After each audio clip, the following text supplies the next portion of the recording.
Hello viewers, আশা করছি সবাই ভালো আছেন। আজ আমি আপনাদের জন্য সম্পূর্ণ নতুন একটি চাইনিজ ড্রামার গল্প নিয়ে এসেছি। এই ড্রামাটির নাম হলো দি রোড টু স্প্লেন্ডার। ড্রামাটি ভীষণ সুন্দর। এই ড্রামায় আমার পছন্দের হিরো দিং উশি অভিনয় করেছে। এখানে যে নায়িকা আছে সেই নায়িকার সঙ্গেও কিন্তু এই নায়কের সেকেন্ড কোলাবোরেশন এটা। এদের আরও একটি ড্রামা আমার চ্যানেলেই আপলোড করা আছে। যাই হোক, চলুন কথা বাড়াবো না। এখানে আমরা দেখব একটি মেয়ে যে খুবই ভালো এবং উত্তম চরিত্রের, কিন্তু তার চরিত্রে কলঙ্কের দাগ লাগানোর জন্য এক বিধবা মহিলা উঠে পড়ে লাগে। আর সেই মহিলার দ্বারাই এই মেয়েটি একদম বাড়ি থেকে বেরিয়ে যায়। নিজের জীবন বাঁচানোর জন্য সে এক রাতে পালিয়ে যায়, আর পালিয়ে গিয়েছিল এক অচেনা যুবকের সঙ্গে। তো তারপরেই তার জীবন অন্যদিকে মোড় নেয়। তো চলুন কেমন হবে এই ড্রামার গল্প দেখে নিই। আমার শুরুতেই আমাদের ফো পরিবারের গ্র্যান্ড ফিউনারেল দেখানো হয়। ফো পরিবারের নবম লেডি মারা গিয়েছে, যার নাম ফু তিয়ান, এবং তার জন্য একটা গ্র্যান্ড ফিউনারেল যাচ্ছিল একটা পথ দিয়ে। তো এখানে অনেক লোকের সমাগম ছিল, কিন্তু ঠিক এর অপোজিট রোডেই আমরা একটা বিয়ের সমাগম দেখতে পাই। এই ছেলেটির নাম হলো জাও লিং, যে আমাদের এই ড্রামার হিরো। এখন আমরা ক্যারেজের ভিতরে ফু পরিবারের মেইন লেডিকে দেখতে পাই। এই মহিলাই মূলত ফু পরিবারের কর্ত্রী। এখন জাওলিং তখনই তার ঘোড়াটা ওই মহিলার ক্যারেজের সামনে এসে থামায়। জাওলিয়াং তখন বলে, আমি আপনার সঙ্গে কথা বলতে চাই। ফু পরিবারের গ্র্যান্ড মাদার তখন জাওলিয়াংকে দেখে বলে, তুমি? আজকে তোমার বিয়ে? জাওলিং তখন বলে, হ্যাঁ, আমার বিয়ে, এবং আমি চাই আপনি আমার স্ত্রীর মুখটাও একবার পরিদর্শন করেন। মহিলা তখন বলে, ঠিক আছে। এরপরেই সিন চলে যায় কিছুদিন আগের ঘটনায়। কয়েক মাস আগে আমরা ফু পরিবারে দেখি রমরম উৎসবের একটা আয়োজন চলছে। আজকে মূলত ফ্লাওয়ার ফেস্টিভ্যাল ছিল, তবে শহর থেকে একটা মহিলা আসছে এখানে। এই হলো আমাদের এই ড্রামার নায়িকা, যার নাম হলো ফু তিয়ান। সে ফু পরিবারের নবম কন্যা। এদিকে আমরা আমাদের খলনায়িকাকে দেখতে পাই, ওর নাম হলো লেডি জু। লেডি জু এর হাজব্যান্ড মারা গিয়েছে, সে এখন বিধবা। তবে সে কিছু বই নিয়ে বসেছিল, যেগুলো ছিল এরোটিক থিমের বুক। এই মহিলাও কিন্তু ফু পরিবারের অন্য একটা পাশের সদস্য। যাই হোক, সে চাচ্ছিল ফুতিয়ানের গায়ে যেন কলঙ্ক লাগিয়ে তার ভাই জুনচিয়ের সঙ্গে ফুতিয়ানের বিয়ে দিতে পারে, সেটার ব্যবস্থা করতে। এদিকে আমরা শহর থেকে একটা মহিলাকে আসতে দেখি। উনি হলো ম্যাডাম ইউ। ইউ পরিবারের কর্ত্রী, সাথে নিয়ে এসেছে তার ছেলেকে। সেও একটা স্বনামধন্য পরিবারেরই কর্ত্রী, এবং এই মহিলা আজকে নিজের ছেলের জন্য এখানে মেয়ে দেখতে এসেছে। আর এটা হলো ওনার ছেলে, ইয়ং মাস্টার ইউ জিং। আমরা ওকে জিং বলেই ডাকবো। তবে জিং নাকি ইম্পেরিয়াল এক্সামের জন্য নিজেকে প্রস্তুত করছে। এখানে আসার পরে সে স্নোফল দেখতে পায়, কিন্তু স্নোতে হাত দিয়ে বুঝতে পারে এগুলো আসলে কৃত্রিমভাবে বানানো হয়েছে। ওগুলো আসলে গ্রাউন্ড স্নো নামের এক ধরনের লবণ। যাই হোক, এরপরে আমরা দেখতে পাই ফান নামের একটি মেয়েকে। এই ফানও একটা ছোট পরিবারের মেয়ে, তবে এগুলো সবাই ফু পরিবারের একটা অংশ আর কি। ফান আবার আমাদের নায়িকা ফুতিয়ানের অনেক ছোটবেলার বন্ধু। যাই হোক, এখানে ফ্লাওয়ার ফেস্টিভ্যাল উপলক্ষে সবার জামা কাপড় নিয়ে আসা হয়েছিল। তবে এর ভিতরে 3টে এরোটিক বুক ওরা দেখে সবাই অবাক হয়ে যায়, কারণ এখানে সবাই আনম্যারিড মেয়েরা ছিল। এরকম বই ওদের কাছে থাকা মানেই সমস্যা। তখন লেডি জু বাহিরে বের হয়ে আসে। সে সচরাচর তার রুম থেকে বাইরে বের হতো না। আজকে বের হয়ে এসেছে, সে নাকি কিছু একটা খুঁজছে। কিছুক্ষণ পরে সে এখানে চলে আসে, মানে সেই সাজঘরে। আসলে ওই বইগুলো সে নিচে রেখেছে। সে ফুতিয়ানকে সহ এখানে সমস্ত আনম্যারিড মেয়েদের ফাঁসাতে চায়। ফুতিয়ান এটা খুব ভালো করেই বুঝতে পারে, তাই ও আগে থেকে সমস্তই ঠিক করে রেখেছে। এদিকে লেডি জু তার মেড সার্ভেন্টকে জানায় এখানে সবাইকে সার্চ করা হোক, কারণ ও নাকি ওর একটা বই খুঁজে পাচ্ছে না। যাই হোক, সমস্ত কিছু সার্চ করার পরে ওরা কোনো কিছুই খুঁজে পায় না। তো লেডি জু যেটা করতে চেয়েছিল সেটা আর করা হয়ে ওঠে না। এরপরে আমরা দেখতে পাই ফ্লাওয়ার ফেস্টিভ্যাল শুরু হয়েছে। এখানে সব মেয়েরা একটা একটা করে ফুল নিয়ে এসেছে। সবাই একটা একটা করে ফুল ম্যাডাম ইউকে উপহার দিচ্ছে। তো ফুতিয়ান এখানে ম্যাঙ্গোলিয়া ফুল নিয়ে এসেছিল, আর তার বর্ণ চিহ্ন ম্যাঙ্গোলিয়া। যাই হোক, একটু আগে সিন দেখতে পাই সব মেয়েদের কাছেই একটা করে ফুল দেওয়া হয়েছিল।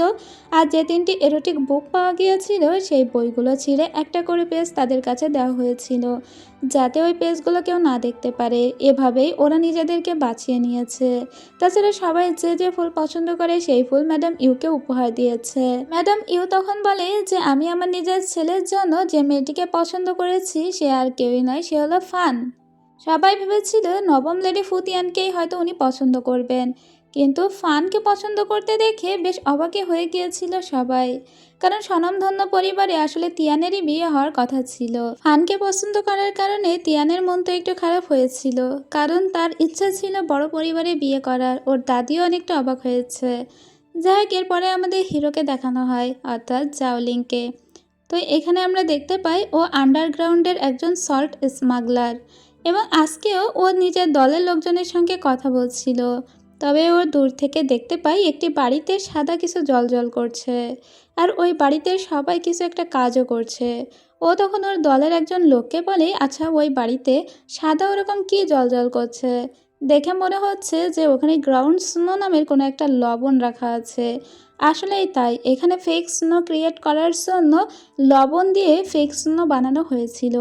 ফু পরিবার যেহেতু অনেক বড় লোক, তাই এটা তাদের জন্য বিষয় নয়। দিং নামের একজন যাওকে জানায় যে আসলে ফু পরিবারে আজকে ফ্লাওয়ার ফেস্টিভ্যাল হয়েছিল, ওখানে ফেক স্নো ক্রিয়েট করতেই এই লবণ ব্যবহার করা হয়েছে। জাওলিং তখন এটা শুনে বলে, কি মানুষ লবণ খেতে পারছে না, আর এরা এভাবে লবণ অপচয় করছে? আমাদেরকে এটা ইনভেস্টিগেট করতে হবে। এরপরে আমরা দেখতে পাই যে দাদিমাকে জানিয়েছিল তিয়ান যে ওদের কাপড় চোপড়ের ভিতরে লেডি জু কয়েকটা ইরোটিক বুক রেখে দিয়েছিল। তো দাদিমা তখন লেডি জুকে অনেক কথা শোনায়, এমনকি লেডি জুয়ের যে শাশুড়ি, সেই শাশুড়িও লেডি জুকে অনেক কথা শোনায়। তবে এই মহিলা অনেকটা সাইকো প্রকৃতির ছিল। অন্যদিকে আমরা দেখতে পাই জাওলিং একটা দোকানে এসেছিল, সেখানে লবণ বিক্রি করতে। জাওলিংয়ের সঙ্গে ছোট একটা ছেলেও ছিল। কিন্তু এখানে যখন লবণ বিক্রি করতে এসেছিল তারা, এই গ্রাউন্ড স্নো নামের এত দামি একটা লবণ দেখে তো অবাক হয়ে যায়। এখানে লবণ স্মাগলিংয়ের আরও একটা দলও এসেছিল। আসান নামের এই ছোট ছেলেটি বলে, আমাদেরকে মনে হয় কারা জানি ফলো করছে। তো যাই হোক, ওরা এখান থেকে যখন চলে আসছিল তখন পিছন থেকে যে লোকগুলো এসে বলছিল, এত দামি লবণ তুমি কোথায় পেয়েছো, তারা হুট করে এদের দুজনের উপরে অতর্কিত হামলা শুরু করে দেয়। কিন্তু এরা দুজনেই খুব ভালো ফাইট করতে পারতো, সেজন্য ওদের সবাইকেই মেরে অজ্ঞান করে দেয়। আসলে এখানে অনেক ধরনের লবণ ব্যবসায়ী আছে। জাওলিং যেমন একটা লবণ ব্যবসায়ী, ঠিক ওকে যারা আক্রমণ করেছে তারাও লবণ ব্যবসায়ী। জাওলিংয়ের কোমরে একটা কালো রঙের টোকেন দেখতে পাই আমরা। যে লোকটি ওর উপর অ্যাটাক করেছিল সে বলে, এই টোকেন তুমি কোথায় পেয়েছো? আসলে এই লোকটি জু ইয়ানজু নামের একটি লোকের হয়ে কাজ করে। দীর্ঘদিন ধরে সে নিজেও এই টোকেনটি খুঁজে বেড়াচ্ছে। জুই ইয়ানজু ছিল এক সময়কার তার মাস্টার। এই টোকেন জাওলিংয়ের হাতে দেখেও অবাক হয়ে যায়। ঠিক তখনই ইম্পেরিয়াল গার্ডসরা এসে জাওলিংকে উদ্ধার করে নিয়ে যায়। আসলে এখানে ফুতিয়ানের চাচা এসেছিল, যে সরকারি লোক হয়েই কাজ করে। ফুতিয়ানের চাচাই তখন মূলত জাওলিংকে উদ্ধার করে নিজেদের বাড়িতে নিয়ে আসে, আর এসে নিজের মাকে অর্থাৎ দাদিমাকে জানায়, আমরা এমন একটা ছেলেকে উদ্ধার করে নিয়ে এসেছি যে নাকি লবণ যারা পাচার করছে তাদের ধরতে এসেছিল। দাদিমা তখন বলে, ছেলেটি দেখতে সুন্দর, ও কি বিয়ে করেছে, ওর কাছে আমাকে নিয়ে চলো। দাদিমার মাথায় একটাই চিন্তা, সেটা হলো যেভাবেই হোক তিয়ানকে একটা ভালো ছেলের হাতে তুলে দেওয়া। তাই দাদিমা যখন জাওলিংয়ের কথা শুনে তখন সে ইন্টারেস্টেড হয়ে যায়। সেজন্য তো তিয়ানের ভাই আর তিয়ানের চাচাকে পাঠিয়ে দেয় জাওলিংয়ের কাছে আরও খোঁজখবর নিতে। তিয়ানের ভাই এসে জাওলিংকে জিজ্ঞেস করে যে ও বিয়ে করেছে কিনা। ও তখন বলে ও এখনো বিয়ে করেনি।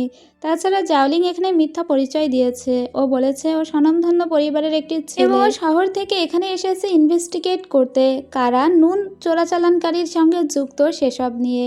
ও নিজের মিথ্যা পরিচয় দেয়, নিজেও কিন্তু একজন আন্ডারগ্রাউন্ডের সল্ট স্মাগলার। যাই হোক, এই কথা শুনে তিয়ানের ভাই খুবই হ্যাপি হয়ে যায় আর দাদিমাকে গিয়ে জানায়। দাদিমা তখন সোজা জাওলিংকে দেখার জন্য আসে, তিয়ানকেও সাথে করে নিয়ে এসেছিল। ও তখন সবার সঙ্গে সুন্দর করে কথা বলতে থাকে। ও নিজের মিথ্যা পরিচয় দিয়েছিল সেটা সেভাবেই জারি রাখে।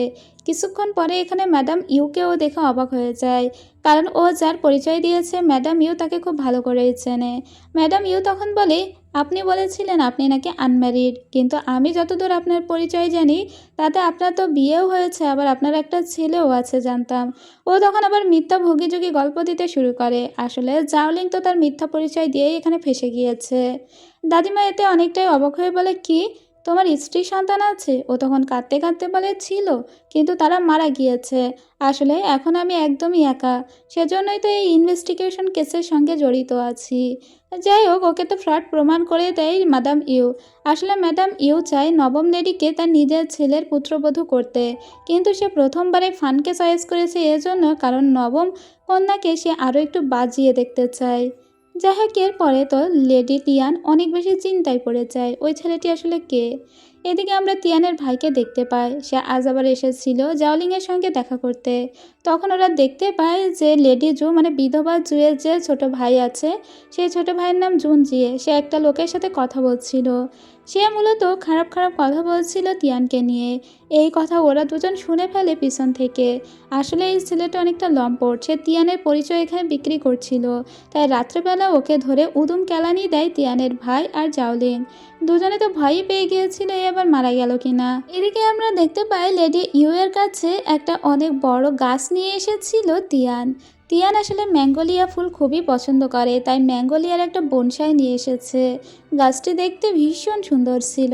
ম্যাডাম ইউ কিন্তু এখন তিয়ানকে অনেক পছন্দও করেছে এবং সে চায় না অন্য কারোর সঙ্গে তিয়ানের বিয়ে হোক, তাই সে তিয়ানকে সত্যটা জানিয়ে দেয় যে জাওলিং আসলে একজন ফ্রড। এবং এটাই সে এজন্য করেছে যাতে কোনোভাবে তিয়ান হাতছাড়া না হয়ে যায়, কারণ তার পরিবারের বধূ হিসাবে একমাত্র তিয়ানকেই ভালোভাবে মানায়। কিন্তু ফানকে পছন্দ করেই সে প্রথমেই বিপত্তিটা বাঁধিয়ে দিয়েছে। যাই হোক এরপরে আমরা দেখতে পাই তিয়ান জাওলিংকে বাজিয়ে দেখার জন্য তার দাসীকে দিয়ে জাওলিংকে একটা জায়গায় ডেকে পাঠায় আর তারপরে কিছু গুন্ডা পান্ডার হাতে ধরিয়ে দেয়। এতে জাওলিং কোনো রকমে নিজের প্রাণ বাঁচিয়ে এখান থেকে পালিয়ে যায়, কিন্তু যাওয়ার আগে জানালার কাছে একটা পাউচ রেখে যায়, যেটা আবার তিয়ান দেখে বুঝতে পারে এখানে একটা কবিতা লেখা আছে আর গ্রাউন্ড স্নো যে সল্ট সেটা রাখা আছে। ও বুঝতে পারে না এটা কেন রেখেছে জাওলিং। যাই হোক জাওলিং ওখান থেকে সোজা আবার আন্ডারগ্রাউন্ডে চলে এসেছে, নিজের লোকজনের সঙ্গে কাজ করতে শুরু করে দিয়েছে। যাই হোক এরপরে আমরা আবার লেডি জুকে দেখতে পাই, সরি লেডি জুয়ের যে শাশুড়ি তাকে, আর এটা হলো তিয়ানের মা। তো লেডি জু এখানে এসেছে মূলত দাদিমার কাছে আর্জি জানাতে তার ভাইয়ের জন্য যেন তিয়ানকে ঠিক করা হয়। তার ভাই অনেক ভালো ছেলে, তার ভাইয়ের ইম্পেরিয়াল পরীক্ষার সামনে, এবং লেডি জু এটাও জানায় যে আমি অনেক নিঃসঙ্গ, আমাদের পরিবারে ভালো একটা মেয়ে দরকার। তার শাশুড়িও বলে যদি তিয়ান আমাদের পরিবারে যায় তাহলে ও অনেক ভালো থাকবে। লেডি জু অনেক কান্নাকাটি করে এই কথা জানায়। তখন মাদাম ইউ এখানে আসে আর বলে কিন্তু জুন জিয়ের জন্য তো তিয়ান কখনো একটা ভালো চয়েস নয়, তিয়ান ওর থেকে ভালো হাজব্যান্ড ডিজার্ভ করে। এবং এই কথা শোনার পরে দাদিমা একটু আশ্বস্ত হয়, কারণ দাদিমা বুঝতে পারে মাদাম ইউয়েল এখনও পর্যন্ত কিন্তু তিয়ানকে পছন্দ। সেজন্য লেডি জুকে একটা জায়গায় আটক করে রেখে দেয় দাদিমা, যাতে এ কোনো ঝামেলা করতে না পারে। লেডি জু সেদিন নিজে নিজেই বকবক করতে করতে বলছিল যখন বিয়ে করে আমি এই পরিবারে এসেছিলাম চোখে অনেক স্বপ্ন ছিল, বিয়ের পরের বছরেই তার হাজব্যান্ড মারা যায়। তখন সে ভেবেছিল সে বাবার বাড়ি যাবে, কিন্তু একদিনের জন্য তাকে বাবার বাড়িতে পাঠানো হয়নি, বরং তার ভাইকে সঙ্গ দেওয়ার জন্য এখানে নিয়ে আসা হয়েছিল। কিন্তু এখনও পর্যন্ত সে কখনো মনে একটু শান্তি পায়নি। সে ফু পরিবারের ধ্বংস চায়, বিধায় সে তিয়ানকে নিজের ভাইয়ের বউ বানাতে চায়। এইসব কথা সে নিজে নিজেই বলছিল আর তিয়ান দূর থেকে এগুলো শুনতে পায়। তিয়ানকে দেখে ওই মহিলা তখন হাসতে থাকে। আসলে সে ফু পরিবারের কাউকে সহ্য করতে পারে না, কারণ ফু পরিবারের সবাই নিজেদেরকে অনেক উচ্চ দেখিয়ে বাকিদেরকে ছোট করে রাখে। লেডি জু তখন বাইরে এসে তিয়ানকে আঘাত করতেই যাচ্ছিল। ফান তখন তিয়ানের পাশে দাঁড়িয়েছিল, তাই ফান ওকে বাঁচায়। লেডি জু তখন ফানের মধ্যে বিষ ঢুকিয়ে দিয়ে বলে ম্যাডাম ইউ তো তোমাকে পছন্দ করেছে এ কারণে যাতে তোমাকে নিজের হাতের আঙুলের ডগায় নাচাতে পারে। তার ছেলেও আমার ভাইয়ের থেকে কমই কিসে, তার ছেলেও মার কথায় ওঠা বসা করে। তার মা যেখানে খেতে বলে সেখানে খায়, যাকে পছন্দ করতে বলে তাকে পছন্দ করে। আমার ভাইও তেমন, আমার ভাই যদি খারাপ হয় তাহলে ম্যাডাম ইউ এর ছেলে তো আরও বেশি খারাপ। আর ফানকে এজন্যই পছন্দ করা হয়েছে কারণ ফান কখনোই একটা ভালো পরিবারের বউ হয়ে যেতে পারবে না। ফান এখানে নিজে অনেক অপমানিত ফিল করে, কারণ তাকে তিয়ানের থেকে ছোট করে দেখা হচ্ছিল। ফানের তখন মন খারাপ হয়ে যায়, তিয়ান ওকে বোঝানোর চেষ্টা করে ও ফানকে কখনোই নিচু স্বরে দেখেনি। কিন্তু ফান এখান থেকে বাড়িতে চলে আসে। ফানের হাত তিয়ানকে বাঁচাতে গিয়ে অনেকটা কেটেও গিয়েছে। ফান নিজের মনে মনেই বলতে থাকে সবাই সারা জীবন আমাকে ছোট করে দেখেছে, এখন আমি আর কোনোভাবেই মাস্টার জিংকে বিয়ে করব না, মানে লেডি ইউ এর ছেলেকে বিয়ে করবে না। তাই যে ফুলটা সে লেডি ইউকে গিফট করেছিল সেই ফুলের নাম নার্সিসাস। এই ফুলটা সে নিজের ঘর থেকে বাহিরে বের করে বাহিরে ফেলে রেখে চলে যায়। ওই পথ দিয়ে তখন জিং যাচ্ছিল। জিং তখন রাস্তায় এই ফুলটা দেখে খুব পছন্দ করে আর নিজের সার্ভেন্টকে বলে এটা আমার রুমে নিয়ে যাও। ওরা তারপরে নিজের রুমে এসে দেখতে পায় যে ওদের বালিশ কাঁথাগুলো সরানো হচ্ছে। একজন সার্ভেন্ট জানায় যে তার মাই নাকি সরাতে বলেছে। তার মা বলেছে আগে ও পশ্চিম দিকের ঘরে থাকতো, এখন পূর্ব দিকের ঘরে থাকবে। আর এতে খুবই রেগে যায় জিং আর বলে আমার মা যা মন চায় তাই করে, মায়ের উপরে কথা বলারও কোনো সুযোগ নেই। যাই হোক, এদিকে তিয়ান আবার রাত্রেবেলা দেখা করতে এসেছিল ফানের সঙ্গে। ও ফানকে বলে দেখো লেডি জু তোমাকে যা কিছু বলেছে তার সমস্ত কিছু তার মন গড়া কথা, আমি কখনোই তোমাকে ছোট করে দেখিনি, ছোটবেলা থেকে আমি নিজের আপন বন্ধুর মতোই তোমাকে মনে করেছি। এদিকে আমরা আবার দেখতে পাই জিনকে। জিন মনে মনে কিন্তু এখনো পর্যন্ত ফানকেই পছন্দ করেছে। ফানের বাবা আবার অনেক বড় একজন স্কলার। ফান অনেক গরিব পরিবারের হলে কি হবে, তার বাবার একটা প্রতিপত্তি মান সম্মান আছে। এবং জিং মূলত ফানের বাবার কাছেই পড়তে চায়, কারণ সামনে তার পরীক্ষা, মানে তার বাবাকে মেন্টর হিসেবে গ্রহণ করতে চায়। তো সেদিন স্টাডি রুমে এসেছিল জিং, ঠিক তখনই আর ফানের সঙ্গে দেখা হয়ে যায়। এই ফুল গাছটা দেখে তো অনেক বেশি অবাক হয়ে যায় ফান। ফান বলে যে এই গাছটা তো আমার, আপনি এটা কোথায় পেয়েছেন? ও তখন বলে যে এই গাছ তো আমি সেদিন কুড়িয়ে পেয়েছি আর আমার খুব পছন্দ হয়েছে। সেদিন ওই নার্সিসাস গাছ আবার দিতে আসে হবু শাশুড়িকে ফান। এসেই দেখতে পায় তার শাশুড়ি ম্যাঙ্গোলিয়া ফুল গাছ নিয়ে পড়ে আছে এবং সে এটা পছন্দ করেছে বিধায় তিয়ানকেও তার পছন্দ হয়েছে। ফান বুঝতে পারে যে তার ছেলের জন্য হয়তো তিনি তিয়ানকেই চয়েস করেছেন। তাই ও রুমে এসে বলে আমার রুমে যত নার্সিসাস গাছ আছে তার সব ফেলে দাও, কারণ আমি তিয়ানের কাছে আবার হেরে গিয়েছি। এদিকে আমরা এদের দুজনকে দেখতে পাই, এদের টাকা পয়সার খুব অভাব ছিল তাই দূর থেকে ফু পরিবার দেখছিল। এদিকে ফু পরিবারে আজকে আবার একটা কবিতার আসর বসবে আর সেখানে তিয়ানের অংশগ্রহণ করার কথা আছে। তবে তিয়ান যখনই রেডি হয়ে বাইরে যাচ্ছিল ঠিক তখনই একটা বাচ্চা ছেলে ওর গায়ে কিছু কালি ছুঁড়ে মারে এবং এটা অ্যাক্সিডেন্টের মতো করে দেখায়। আসলে এটা ছিল আসান, মানে যে মূলত জাউলিংয়ের সঙ্গে কাজ করে। এবার ওই ড্রেস চেঞ্জ করতে তিয়ান তখন রুমে আসে, তখনই ওর গলায় ছুরি ধরে জাওলিং আর বলে আমাদেরকে যদি টাকা না দাও তাহলে আজকে তোমার এখানে দুর্নাম রটে যাবে। তো এখানে আমরা দেখতে পাই তিয়ানের যে মেড সার্ভেন্ট ছিল, তিয়ান তাকে বলে যে যাও টাকা নিয়ে এসো। তিয়ানের সার্ভেন্ট তখন টাকা আনতে যায় আর এদিকে আমরা জাওলিংকে দেখতে পাই। সে তিয়ানকে বলে দেখো আমি তোমার কোনো ক্ষতি করব না, না তোমাকে মারবো না তোমার দুর্নাম রটনা করব, তোমার কারণে এই বাড়ি আমাদের ছাড়তে হয়েছে, এখন তো আমাদের কাছে কোনো টাকা পয়সাও নেই, তাই শুধুমাত্র কিছু টাকার জন্য এখানে এসেছি, কারণ তোমার জন্য আমাদের টাকা পয়সাও সব গিয়েছে। কিন্তু তখনই ওখান থেকে একটা চায়ের কাপ পড়ে যাচ্ছিল আর ওটা ধরে ফেলে জাওলিং এবং ওটাতে ছিল গরম চা, ওর হাতটাও পুড়ে গিয়েছিল। কিন্তু ও কাপটা ফেলতে দেয় না এ কারণে যাতে কাপটা পড়ে গেলে বাইরে থেকে লোক এসে যদি ওকে দেখে ফেলে তাহলে তিয়ানের দুর্নাম হবে, কারণ আগেকার মেয়েদের একটা অপরিচিত ছেলের সঙ্গে কথা বললেও দুর্নাম রটে যেত। যাই হোক, ওর কাছ থেকে জাস্ট কিছু টাকা নিয়েই ও এখান থেকে চলে যাবে এই কথা তিয়ানকে জানায়।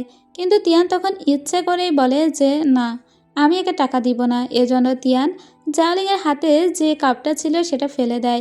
সাথে সাথে বাইরে থেকে দাসী এখানে চলে আসলে দ্রুত করে ওখান থেকে চলে আসে জাওলিং। কিছুক্ষণ পরে তিয়ান এখানে রেডি হয়ে চলে আসে আর সবাইকে সরি বলে, বলে যে আমার আসলে জামাই একটু কালি লেগে গিয়েছিল তাই আসতে দেরি হলো। তাছাড়া তিয়ান আজকে ম্যাডাম ইউকে খুশি করার জন্য পদ্ম ফুলের কড়িও নিয়ে এসেছে। এদিকে এদের তো সবই ভেস্তে গেল, টাকাও পেল না। অন্যদিকে আমরা আবার জিনকে দেখতে পাই, জিনের সঙ্গে তার মায়ের আজকে ঝগড়া হচ্ছে। তার মা চাচ্ছে তিয়ানের সঙ্গে জিনের বিয়ে দিতে, কিন্তু জিন কোনোভাবেই তা চায় না।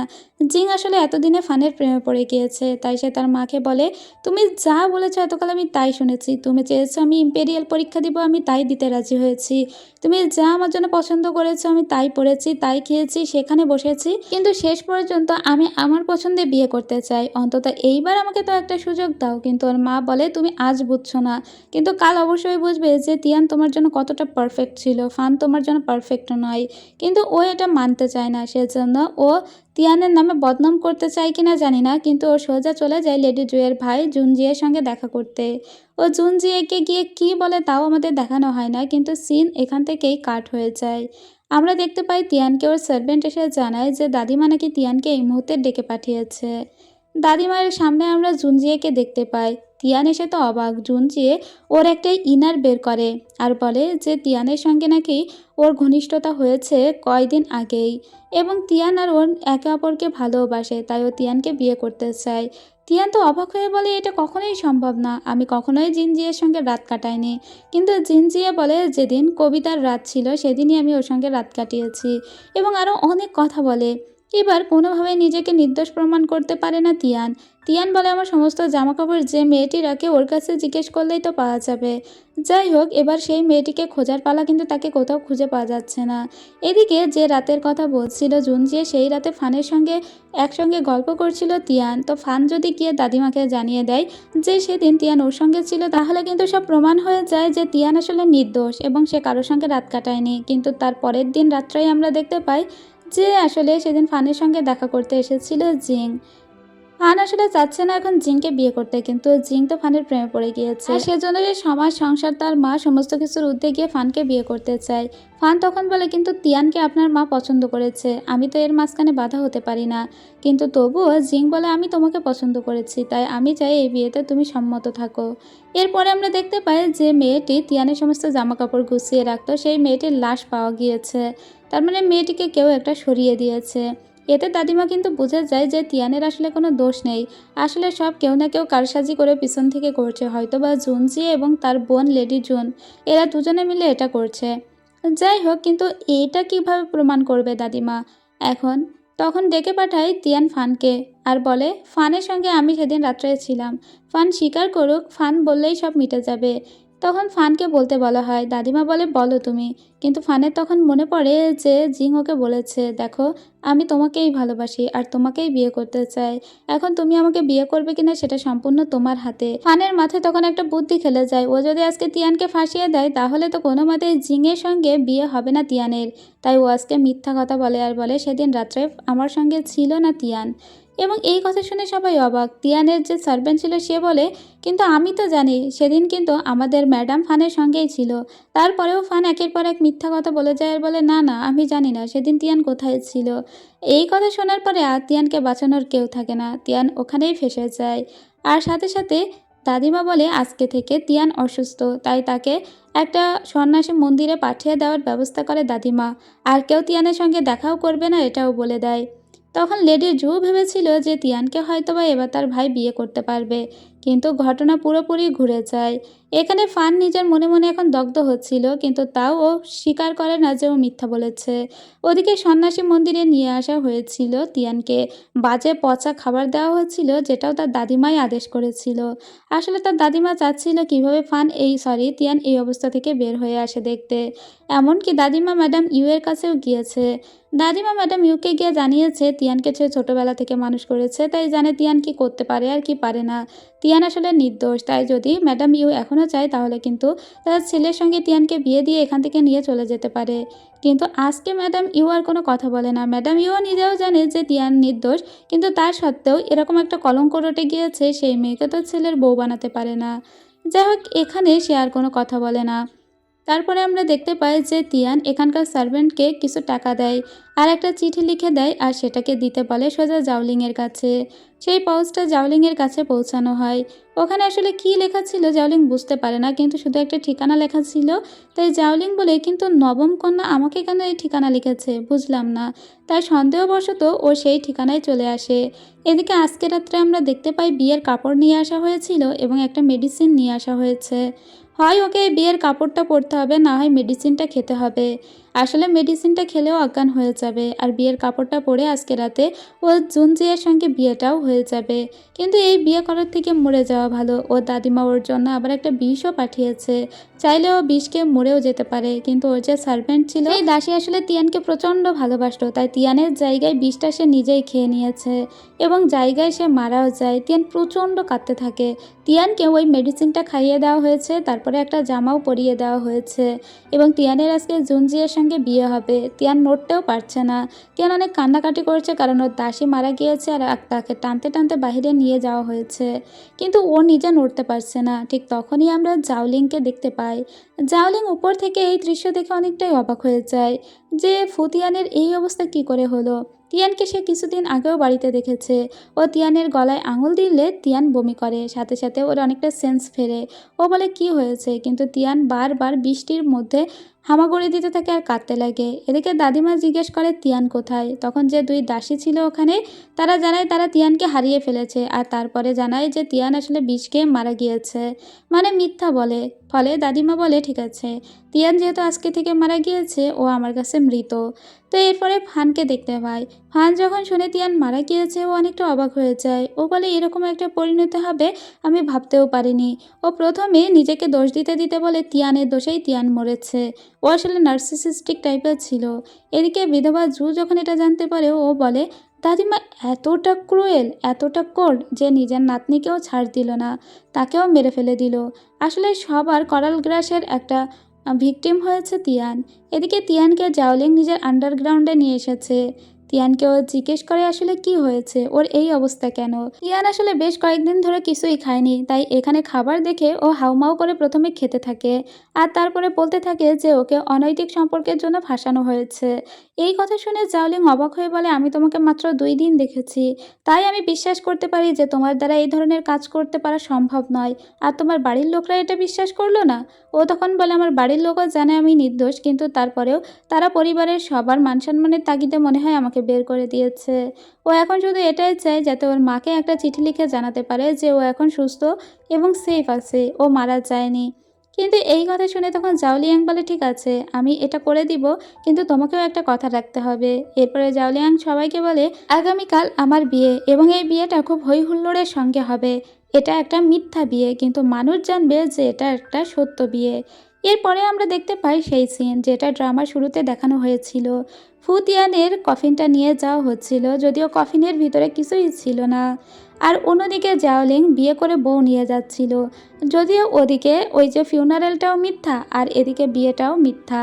তো এখানেই আমরা ফুতিয়ানের দাদিকে দেখতে পাই। ফুতিয়ানের দাদি জাওলিংকে দেখে অবাক হয়ে বলে তুমি, কারণ সে তো আগেই জাওলিংকে চিনতো। এরপরে জাওলিং যখন বলে আমার বউকে আপনি একবার দেখুন, তখন সে তার বধূকে দেখতে এসে দেখে আরে এটা তো ফুতিয়ান। এবার সে ফুতিয়ানকে কোনো কথাই বলে না, সোজা চলে যায় জাওলিংয়ের কাছে আর বলে তুমি কি চাও। জাওলিং তখন বলে দেখুন আপনার এই নাতনিকে আমি নিজের কাছে রেখে দিব। ও দাদি তখন বলে আমি তোমাকে অনেক টাকা দিব, তাকে রাজধানী শহরে নিয়ে যাও। কিন্তু এই কথা শুনে তখন জাওলিং বলে আমি তো টাকা চাই না, আমি চাই আপনি আমাকে 10,000 বক্স গ্রাউন্ড স্নো সল্ট দিবেন, তার মানে লবণ। ওর দাদি প্রথমে রাজি হয় না, এতগুলো সল্ট সে কোথা থেকে দিবে। কিন্তু জাওলিং খুব ভালো করে জানে এই মহিলা চাইলে সবই সম্ভব। ওই মহিলা ওকে আরো বেশি গোল্ড দিতে চায়, কিন্তু জাওলিং এতেও রাজি হয় না। তখন জাওলিং বলে ঠিক আছে, এখানে কিন্তু এই রাজ্যের অনেক মানুষ উপস্থিত, এখন যদি আমি আপনার নাতনিকে সবার সামনে বের করে আনি তখন আপনার মান সম্মানটা কোথায় যাবে একবার ভেবে দেখবেন কিন্তু। তখন দাদিমা বলে আচ্ছা ঠিক আছে। দাদিমা এরপরে তিয়ানের কাছে আসে আর বলে তোমাকে আমি ছোট থেকে মানুষ করেছি, আর এখন কি তুমি আমার উপরে রিভেঞ্জ নিতে চাইছো। তিয়ান তখন বলে তুমি আমাকে মানুষ করেছো, আমাকে ভালোবেসেছো, কিন্তু সেটা নিজের স্বার্থের জন্য কাজে লাগাতে চেয়েছো। পরিবারকেও তুমি ভালোবাসো, কিন্তু সেটাও কেবলমাত্র নাম যশার খ্যাতির জন্য। আসল ভালোবাসা তুমি কখনোই বাসনি। ওর দাদি তখন একটা হাসি দিয়ে বলে আচ্ছা ঠিক আছে।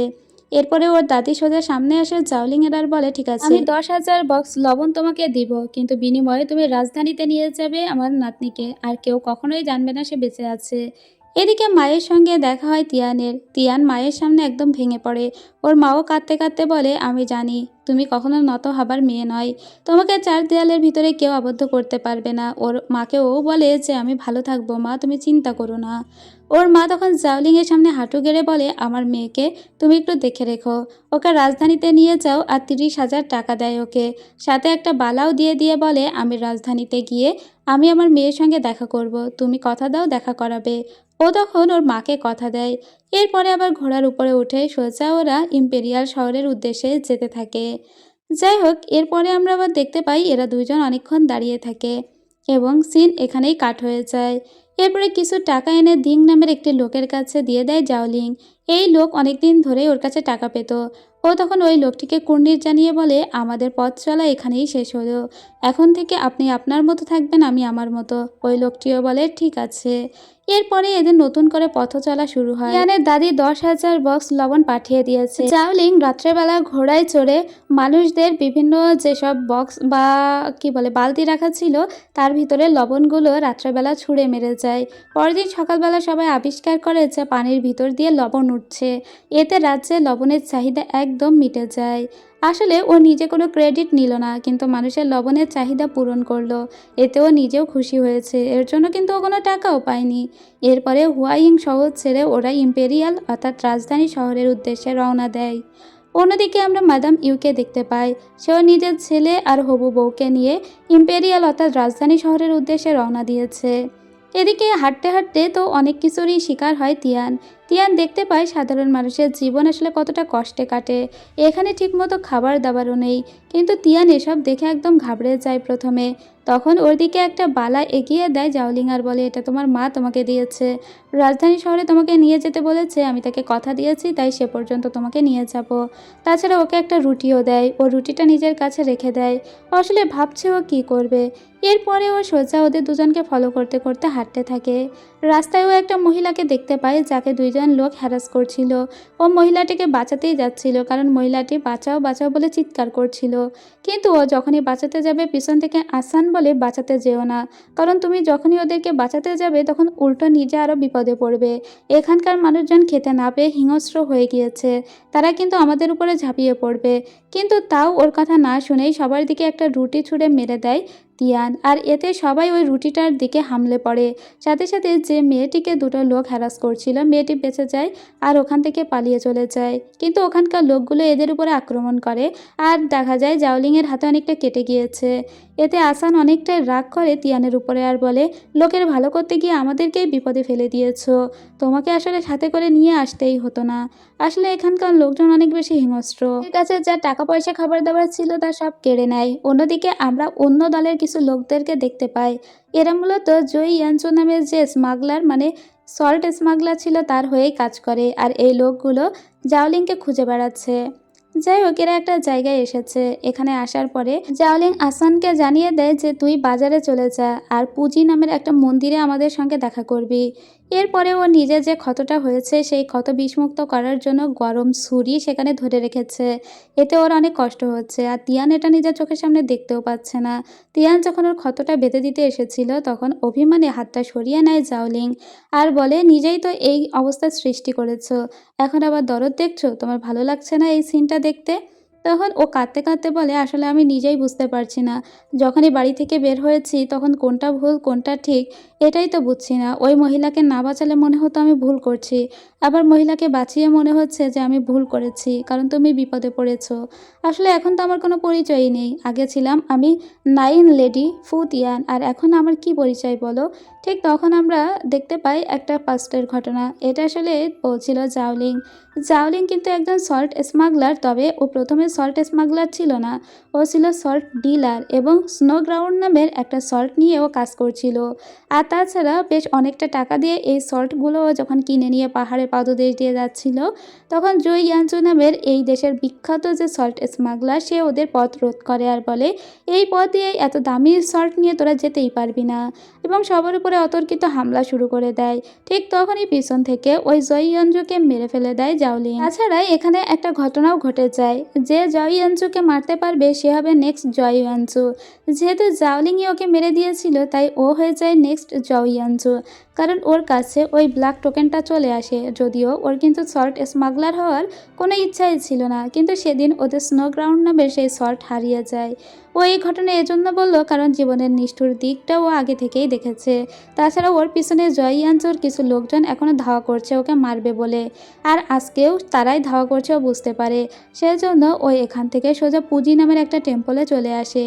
সেই লোকগুলো তাড়া করতে করতেও পুঁজি টেম্পলে চলে আসবে ও জানতো। কিন্তু এই পুঁজি টেম্পলের ভিতরে আমরা আরও কিছু লোকদেরকে দেখতে পাই, যারা রাজধানী শহর থেকে সল্টের কেস ইনভেস্টিগেট করতে এসেছে।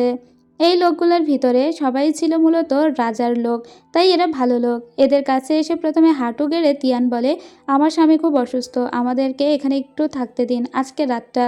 তো ওরা এখানে ওদেরকে থাকতে দেয়। তো ওরা প্রথমে যখন এখানে থাকছিল কোনো ঝামেলা তো ছিল না। কিছুক্ষণ পরে দেখা যায় জয় ইয়ানচু যেসব সাকরেটরা ছিল, যারা জাওলিংকে দীর্ঘ বছর ধরে খুঁজে বেড়াচ্ছে, তারা জয় ইয়ানচুর খোঁজে জাওলিংয়ের খোঁজে এখানে চলে এসেছে এবং একটা ছবিও এঁকে নিয়ে এসেছে। এরা আসলে জাওলিংয়ের কাছে যে ব্ল্যাক টোকেনটা আছে সেটা উদ্ধার করতে চায়। ওদের নিজেরাই ওরা নেক্সট জয় ইয়ানচু হতে চায়। জাওলিংয়ের মতো সাধারণ একটা ছেলেকে ওরা জয় ইয়ানচু হতে দিতে চায় না। কিন্তু এদিকে এরা দুইজন তো লুকিয়েছিল এবং ওই ইম্পেরিয়াল গার্ডসরাও বলে না যে এখানে দুইজন আছে। কিন্তু কিছুক্ষণ পরে এখানে তিয়ানকে ওরা দেখতে পায়। আসলে তিয়ান নিজেই ধরা দিয়েছে, কারণ তিয়ান যদি ধরা না দিত তাহলে ওরা হয়তো জাওলিংকে ধরতে পারতো। এদিকে জাওলিং অসুস্থ, তাই জাওলিংকে ধরতে না দিয়ে ও মূলত নিজেই বাহিরে বের হয়ে আসে এবং একে দেখে ওরা বলে ঠিক আছে, যেহেতু আমরা জাওলিংকে খুঁজে পাচ্ছি না তাই তোকেই তুলে নিয়ে যাব। ঠিক তখনই জাওলিং উপর থেকে চলে আসে আর বলে কার এত বড় সাহস যে আমার স্ত্রীকে এখান থেকে ধরে নিয়ে যাবে, বলেও ফাইট শুরু করে দেয়। কিন্তু একাই এই সমস্ত লোকদের সঙ্গেও পেরে উঠছিল না। পরে ক্যাপিটালের যেসব লোকজন ওখানে ছিল তারা এদের দুজনকে হেল্প করে।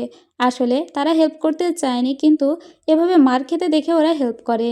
এ যাত্রায় ওরা তো বেঁচে গিয়েছে। এখানে আড়ালে আমরা একটা লোককে দেখতে পাই যে মূলত ক্রাউন প্রিন্স, এবং তার যেসব বর্ণনা তিয়ান এতকাল শুনেছে সেসব বর্ণনার সঙ্গে এই লোকের অবয়ব মিলে যাচ্ছে।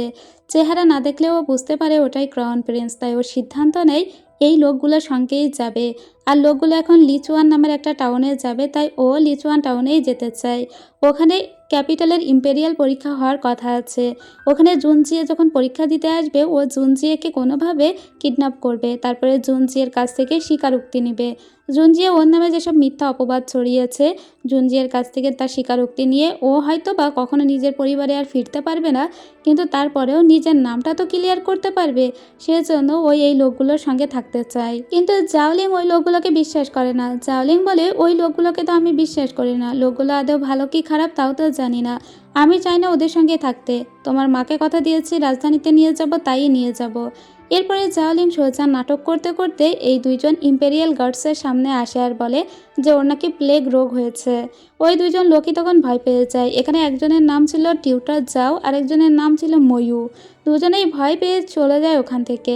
ওরা চলে যাওয়ার পরে তিয়ান ভালো করেই বুঝতে পারে ওই লোকগুলোকে এখান থেকে আসলে তাড়িয়ে দিয়েছে মূলত জাওলিং। ছাড়া জাওলিং এটাও চায় না তিয়ান কারোর সঙ্গে আর সম্পর্ক রাখুক, তাই ওরা তিয়ানের হাত দুটোও বেঁধে রাখে। কিছুক্ষণ পরে আমরা সানিয়াং নামের একটি মহিলাকে দেখতে পাই, যে মহিলাকে ওই যে খাবার দিয়ে দুজনের হাত থেকে বাঁচিয়েছিল তিয়ান, সেই মহিলা। ওই মহিলাও এখন এদের সাথে থাকতে শুরু করে। এরা একটা গুহার কাছে আসে। জাওলিং এদের তিনজনকে গুহার ভিতরে লুকিয়ে থাকতে বলে এবং ওকে যারা খুঁজছে সেই সমস্ত লোকদের বিভ্রান্ত করার জন্য ওরা নিচে চলে যায়। কিন্তু এরা দুইজন আবার আসানকে পিছন থেকে মেরে দেয়। মেরে দিয়ে ওর ভিতরে যে কালো টোকেনটা ছিল সেই টোকেনটা নিয়ে নেয় তিয়ান। তিয়ান দেখতে পায় টোকেনের ভিতরে আসলে একটা লিস্ট আছে, যারা সল্ট চোরাচালানকারীর সঙ্গে জড়িত তাদের নাম এখানে লেখা আছে। ও তখন সানিয়াংকে বলে, সানিয়াং তুমি কি লিচুয়ান শহরের নাম জানো? লিচুয়ান শহরের পথ জানলে আমাকে সেখানে নিয়ে যাও। এদিকে আমরা দেখতে পাই যে জাওলিং এই সমস্ত কিছু জানে না। ওদিকে ওরা যে পালিয়ে গিয়েছে জাওলিং তো জানেই না। জাওলিংকে যারা খুঁজছিল মানে জুইয়ানজুর লোকেরা, ও তাদেরকে ধোকা দেয়, ধোকা দিয়ে অন্যদিকে পাঠিয়ে দেয়। এরপরে খাবার নিয়ে সোজা চলে আসে গুহার কাছে। তখন আসানের কাছ থেকে জানতে পারে যে ওরা পালিয়ে গিয়েছে। তখন জাওলিংয়ের মনটা খারাপ হয়ে যায়, কারণ ও তিয়ানের জন্য খাবার নিয়ে এসেছিল। যাই হোক, ও বলে তাহলে কি টোকেনটাও নিয়ে গিয়েছে? আসান বলে ওরা পিছন থেকে আমাকে আঘাত করেছিল আর টোকেনটা নিয়ে মনে হয় লিচুয়ান শহরের দিকেই গিয়েছে। জাওলিং তখন বলে ঠিক আছে, তাহলে আমরাও লিচুয়ান শহরে যাব। এদিকে আমরা ম্যাডাম ইউকে দেখতে পাই। লিচুয়ান শহরে ওনারাও পৌঁছে গিয়েছিল। তো এখানে যখন তিয়ান ম্যাডাম ইউকে দেখে তখন ও আর দেরি না করে ম্যাডাম ইউ এর সামনে চলে আসে আর ব্ল্যাক টোকেনটা দেখিয়ে বলে, আপনি যেহেতু রাজধানী শহরের মানুষ, আপনার পরিবারেরও বেশ নামকাম আছে, তাই আপনি আমাকে হেল্প করুন। আমি আসলে ষষ্ঠ প্রিন্সের সঙ্গে দেখা করতে চাই। ম্যাডাম ইউ প্রথমে তিয়ানকে দেখে অবাক হয়ে যায়। সে তো ভেবেছিল তিয়ান মারা গিয়েছে। তিয়ান মারা তো যায়নি, উল্টো এখন একটা সল্ট ইনভেস্টিগেশনে নেমেছে। ও বলে ঠিক আছে আমি হেল্প করব, তবে আমাকে 2 দিন সময় দিতে হবে। অন্যদিকে আমরা দেখতে পাই জাওলিং খোঁজে খোঁজে লিচুয়ান শহরে চলে এসেছে এবং ওর ম্যাডাম ইউ এর সঙ্গেও দেখা হয়ে যায়। তবে এখানেই ইম্পেরিয়াল গার্ডসরা ওকে ধরে ফেলে। ইম্পেরিয়াল গার্ডসরা ওকে ধরে সোজা একটা কারাগারে নিয়ে যায়। দূর থেকে এটা আবার তিয়ান দেখে ফেলে। তিয়ান বুঝতে পারে জাওলিং এখানে এসেছে আর ওকে বাঁচাতেও হবে। এরপরে ও পুনরায় আবার ম্যাডাম ইউ এর কাছে যায় আর বলে, আপনি না বলেছিলেন হেল্প করবেন, তার কি হলো?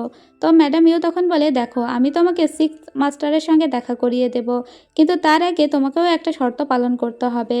সেটা হলো আমি চাই আমার ছেলের সঙ্গে তোমাকে বিয়ে দিতে, তার কনকিউবাইন হিসেবে রাখতে, কারণ ফানের সঙ্গে তার তো প্রধান বিয়ে হবে, তুমি তার সেকেন্ড ওয়াইফ হবে। আসলে ম্যাডাম ইউ কোনোভাবেই কিন্তু হারাতে চায় না তিয়ানকে। তিয়ান এই কথা শুনে অনেকটাই অবাক হয়ে যায়। তিয়ান তখন বলে যে আমি এতে রাজি নই। ম্যাডাম ইউ তখন বলে তোমাকে আজ রাত পর্যন্ত সময় দেওয়া হলো। ও বলে ঠিক আছে। এরপরে ম্যাডাম ইউ আবার ফানকে ডেকে পাঠায় আর বলে দেখো, তুমি তো অনেক কাজেই বিজি থাকবে, তো আমি সিদ্ধান্ত নিয়েছি আমার ছেলের জন্য একটা কনকিউবাইন নিয়ে এসে দিব। এতে কি তোমার আপত্তি আছে? মেয়েটি তোমার দূরের কেউ নয়, তোমারই কাছের বন্ধু, তার নাম তিয়ান। ফান তখন শুনে অবাক হয়ে বলে কি, তিয়ান বেঁচে আছে?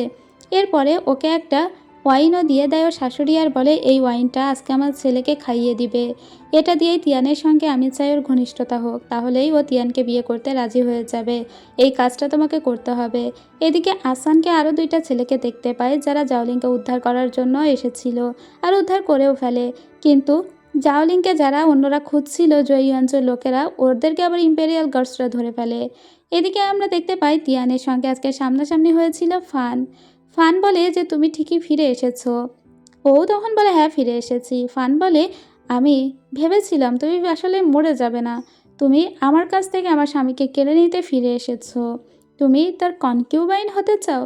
তিয়ান তখন বলে কে বলেছে কনকিউবাইন হতে চাই? তোমার শাশুড়িই তো চাচ্ছে তার ছেলের সঙ্গে আমাকে বিয়ে দিয়ে তার কনকিউবাইন বানিয়ে রাখতে, কিন্তু আমি তা চাই না। আমি এসেছি অন্য একটা উদ্দেশ্যে। আমি সল্ট ইনভেস্টিগেশন কেসের সঙ্গে নিজেকে ইনভলভ করতে চাই আর ক্রাউন প্রিন্সের সঙ্গে দেখা করতে চাই।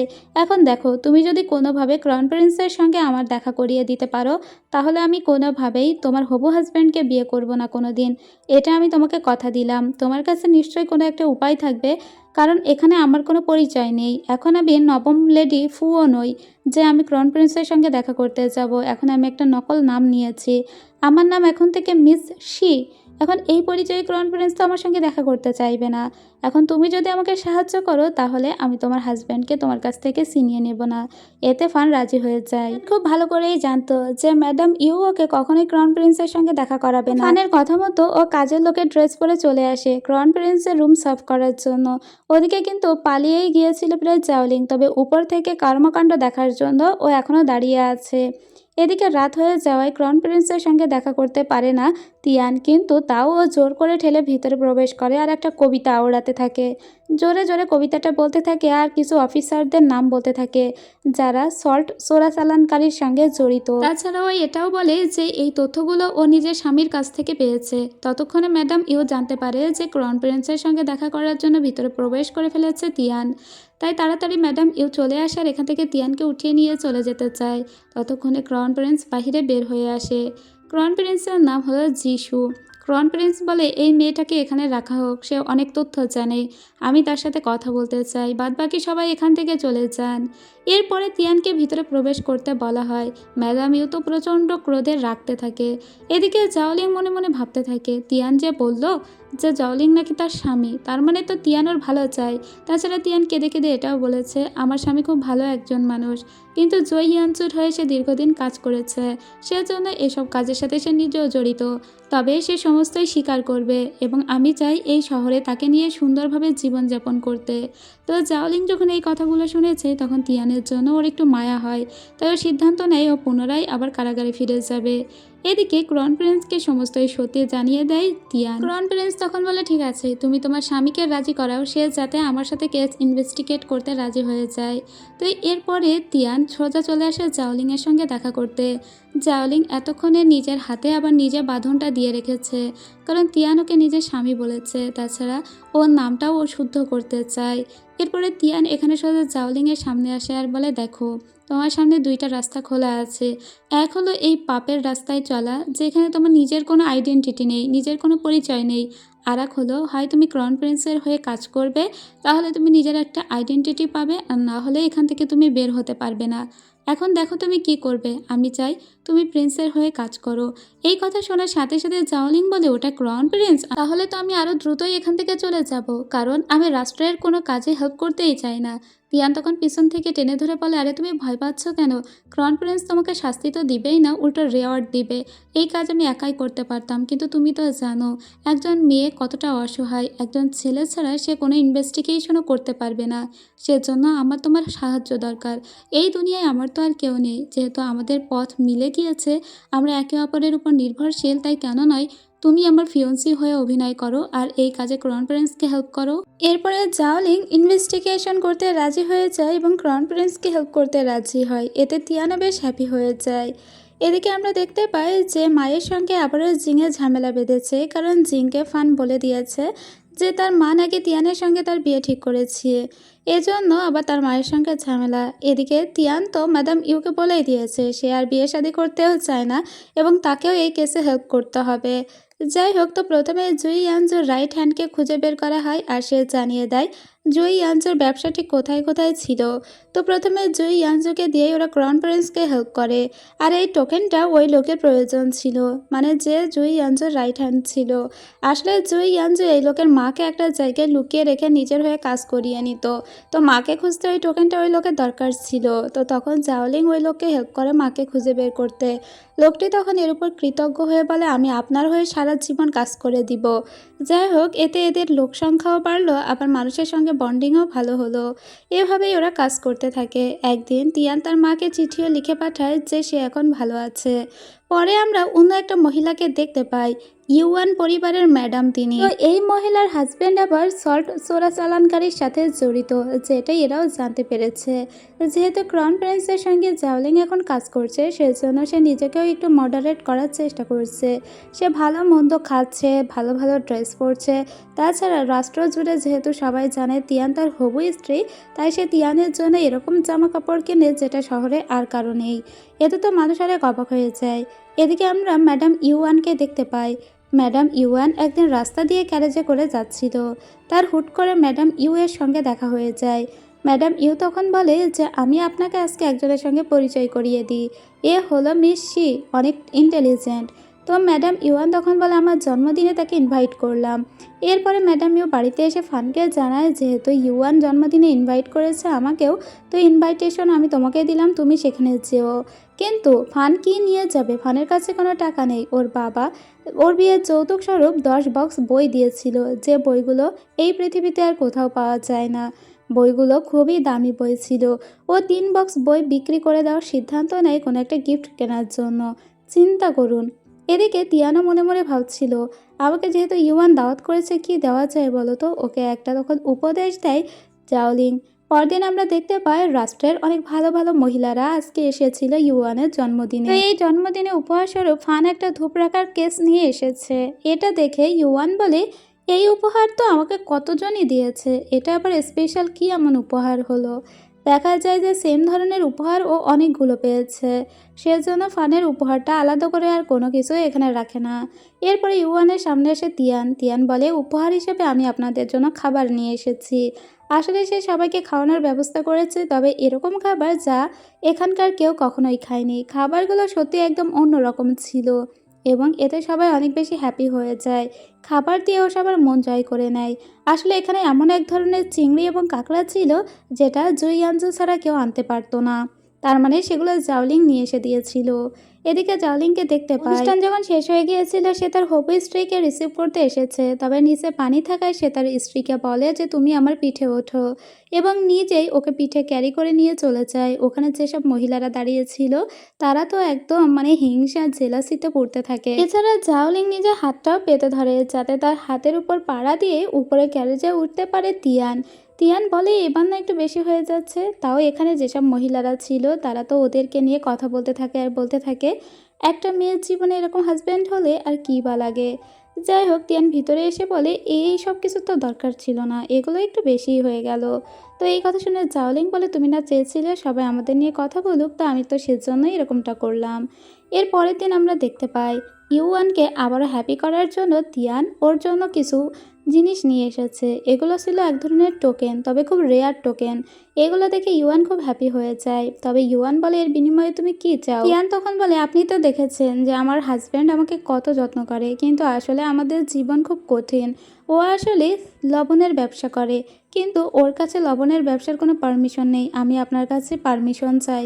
ওই মহিলা পারমিশন দিয়ে দেয়। ওই মহিলা তো প্রথমে দিতে চাইছিল না, কারণ ওনার হাজব্যান্ড মূলত সল্ট চোরাচালানকারীর সাথে জড়িত।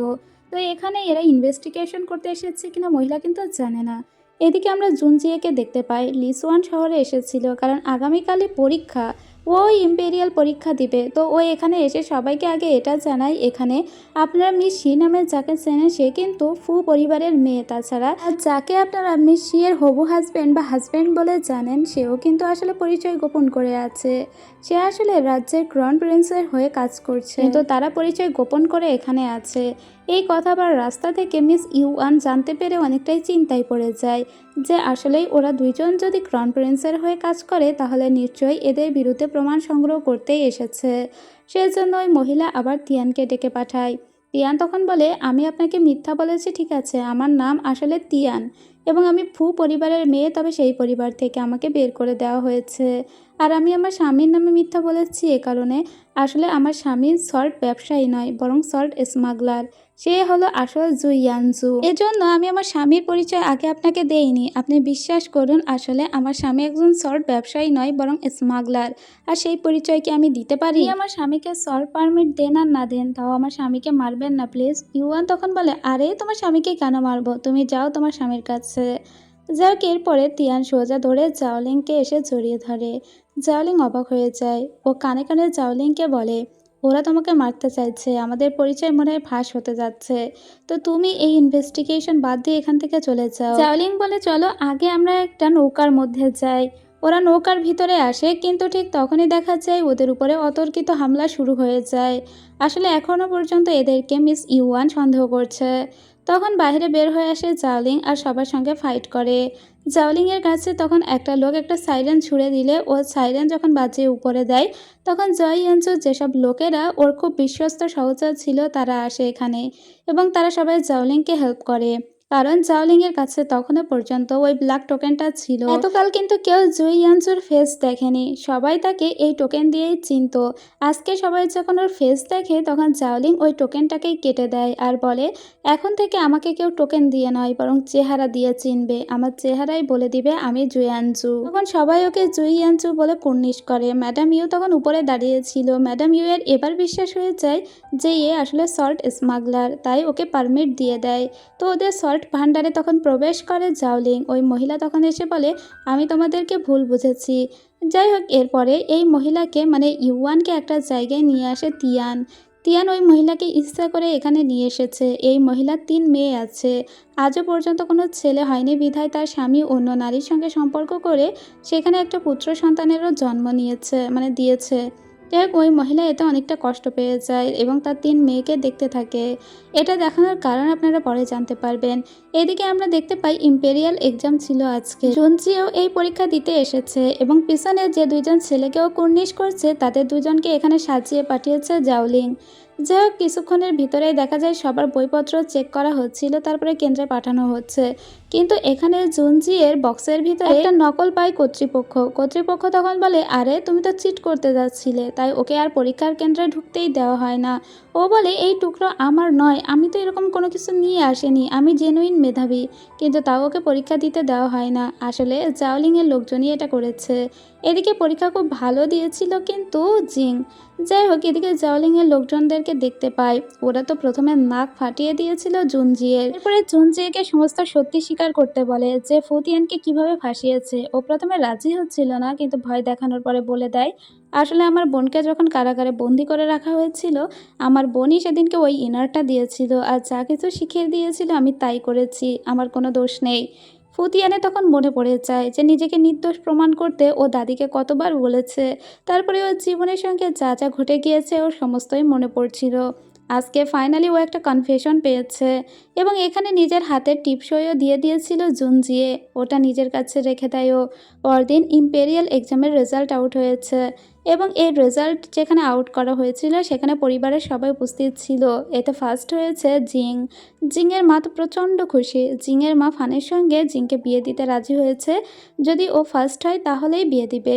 তো আজকে আমরা দেখতে পাই এখানে গ্র্যান্ড টিউটর যাও এসে জানায় সল্ট কেস ইনভেস্টিগেট শেষ না হওয়া পর্যন্ত কেউ কোনো অনুষ্ঠান করতে পারবে না।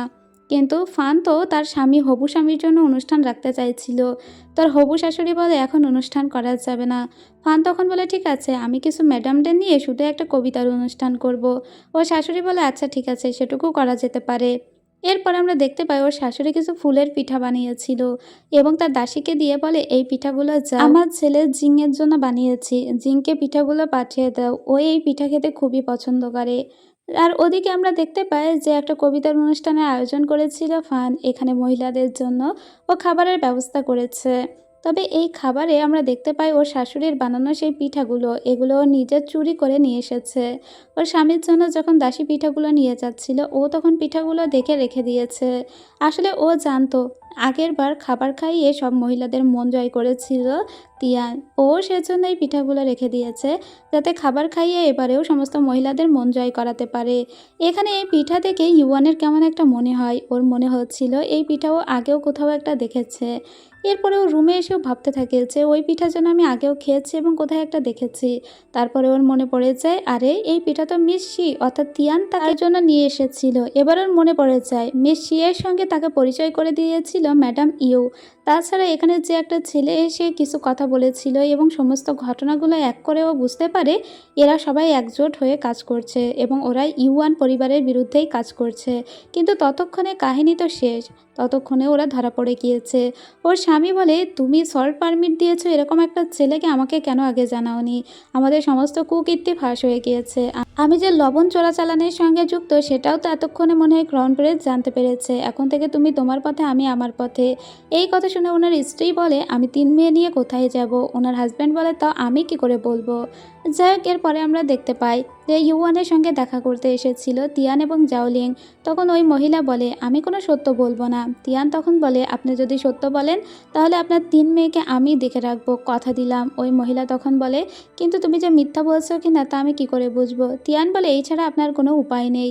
ওই মহিলা তখন ওনার স্বামীর নামে সমস্ত কনফেশন দিয়ে দেয়, তাছাড়া এতকাল উনিও যে সমস্তই জানতো সেগুলোও স্বীকার করে।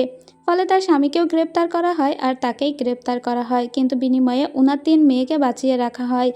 যাই হোক, ওই মহিলার সঙ্গে আরও যেসব লোকজন জড়িত ছিল, এখানে যে আমরা দিংকে দেখতে পাই এই দিংও কিন্তু এই চোরা কারবারের সঙ্গে জড়িত ছিল। সেজন্য দিংকেও অ্যারেস্ট করা হয়। এদের সবাইকেই মৃত্যুদণ্ড দেওয়া হবে। যখন জাওলিং এটা জানতে পারে তখন জাওলিং এসে ইম্পেরিয়াল গার্ডকে বলে দিং আসলে কত টাকা ধার করেছে বা চুরি করেছে তার সমস্ত দেনা পাওনা সে নিজে পরিশোধ করে দেয় আর দিংকে বাঁচিয়ে নেয়। ময়ূর তখন জিজ্ঞেস করে ওকে কেন বাঁচালে? জাওলিং তখন বলে একসময় আমরা দুইজন ভাই ভাইয়ের মতো ছিলাম। এরপরে আমরা ইউয়ানের সঙ্গে দেখা করতে আসতে দেখি তিয়ানকে। তিয়ান বলে আপনি চিন্তা করবেন না, আপনার 3 মেয়ের দায়িত্ব যেহেতু আমি নিয়েছি তাদের সবসময় আমি ভালো রাখবো। কিন্তু আপনার কাছে আমার একটা কথা, আপনি কিভাবে জানলেন যে আসলে শেষ মুহূর্তে আমরা আপনার বিরুদ্ধে কেস ইনভেস্টিগেশন করছি? ম্যাডাম ইউয়ান তখন বলে আসলে আমি রাইস কেক দেখে বুঝতে পেরেছি। ফান ওই কেক আমাদের খেতে দিয়েছিল আর তখনই সমস্তই বুঝতে পেরে গিয়েছি। তিয়ান তখন মনে মনে ভাবে আর একটু হলেই তো আমাদের সমস্ত প্ল্যান একদম ভেস্তে যেত ওই ফানের জন্য। যাই হোক, এরপরে ওই মহিলা কিছু উপদেশ দেয় তিয়ানকে আর বলে দেখো, পুরুষ মানুষকে কখনোই নিজের মন দিয়ে সমস্তটা দিয়ে ভালোবাসবে না। একদিন না একদিন পুরুষ মানুষকে তোমাকে বিয়ে করতে হবে, কারণ মেয়ে হয়ে জন্মেছো, একা সারা জীবন কাটাতে পারবে না। ও তখন বলে ঠিক আছে, আমি আপনার কথা মাথায় রাখবো। এরপরে ও বাহিরে আসা দেখে জাওলিং ওর জন্য অপেক্ষা করছে। তখন ওই মহিলার বলা কথাগুলোই ওর মাথার মধ্যে চলতে থাকে। এরপরে আমরা দিংকে দেখতে পাই, দিংকে জামিন দিয়ে ছাড়িয়ে নিয়েছিল জাওলিং। তখন দিং এসে জানায় যে ওর কান বিসর্জন দিচ্ছে এবং এখন থেকে ও সবসময় জাওলিংয়ের কাছে একদম ভালো ব্রাদার হয়ে থাকবে। জাওলিং অনেকটা অবাক হয়ে যায়। এদিকে আমরা ম্যাডাম ইউকে দেখতে পাই, ফানকে ডেকে পাঠিয়েছে ম্যাডাম ইউ। ফান বলে কিছুদিন বাদেই আমাদের বিয়ে, আমি চাই ক্রাউন প্রিন্স আমাদের বিয়েতে থাকুক। ওই মহিলা তখন বলে ঠিক আছে, ক্রাউন প্রিন্সের লোকদের আমি ইনভাইট করেছি। ক্রাউন প্রিন্সের লোকরা তখন পাঠিয়েছে তিয়ানকে। ওরা অবাক হয়ে বলে তিয়ানকে ক্রাউন প্রিন্সের লোক পাঠিয়েছে, বুঝলাম না কী জন্য। এরপরে তিয়ান এসে জানায় আপনি কি জানেন আপনার এই পুত্র হবু পুত্রবধূর জন্য আমাদের সমস্ত প্ল্যান ফাঁস হয়ে যাচ্ছিল। সে রাইস কেক খাইয়েছে সবাইকে, যে রাইস কেক আমি বারবার ইউয়ানের জন্য নিয়ে গিয়েছি। আজকে তার জন্য যদি সমস্তই ফাঁস হয়ে যেত তাহলে কি হতো আপনি বলুন তো? এখন এর তো খেসারত তোকে দিতেই হবে। তো এরপরে ও ফানকে একটা ঘরে ডেকে নিয়ে আসে আর বলে তুমি আমাকে সেদিন মিথ্যা বলে ভাসিয়েছো। আজকে আমি ক্রাউন প্রিন্সের রাষ্ট্রদূত হয়েই এসেছি, তাই আজকে যা বলবো তোমাকে তাই করতে হবে। কলমটা নাও আর নিজে সমস্তই স্বীকার করো যে তুমি কিভাবে মিথ্যা বলে আমার চরিত্রে কলঙ্কের দাগ দিয়েছিলে।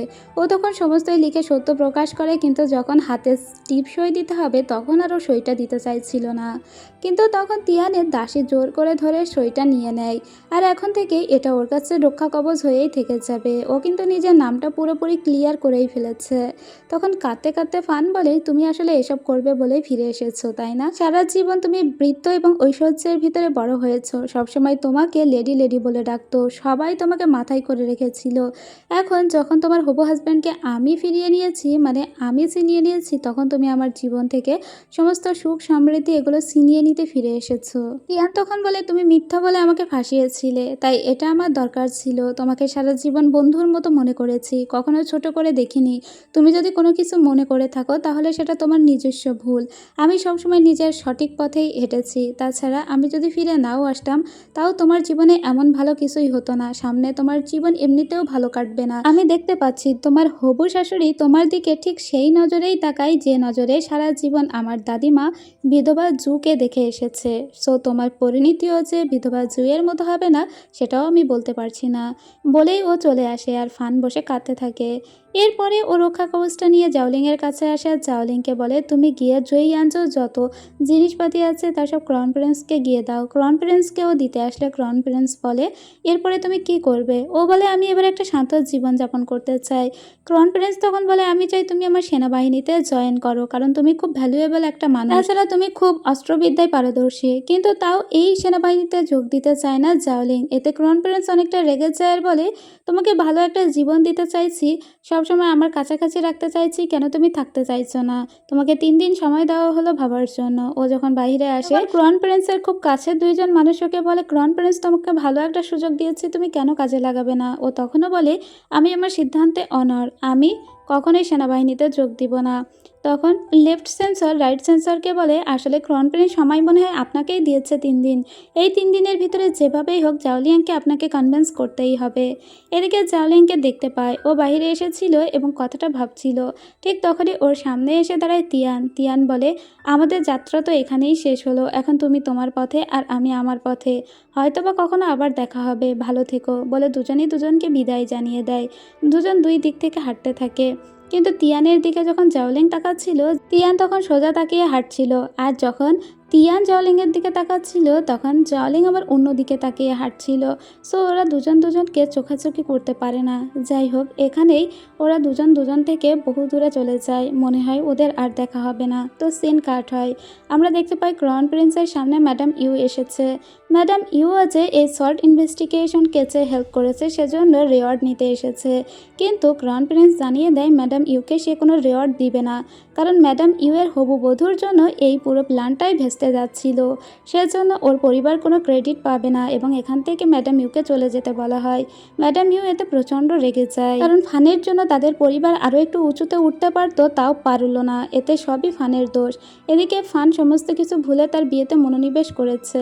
সে চাচ্ছে খুব দ্রুতই তার বিয়েটা হয়ে যাক, কিন্তু ক্রাউন প্রিন্স আদেশ দিয়েছে যাতে খুব ছোট করেই এই বিয়েটা সম্পন্ন হয়। সো বেশি আত্মীয় স্বজনকে ওরা বলতে পারবে না। তাছাড়া এখানে কনের গহনাগাটিও একদম কম রাখা হয়েছে। এতে তো ফান অনেক হতাশ হয়ে যায় যে তার বিয়ে এত ছোট করে আয়োজন করা হয়েছে। আর এর সাথে সাথে ড্রামার প্রথম পার্টের গল্প শেষ হয়ে যায়। তো প্রথম পার্টের গল্প আপনাদের কেমন লাগলো তা অবশ্যই কমেন্ট করে জানাবেন।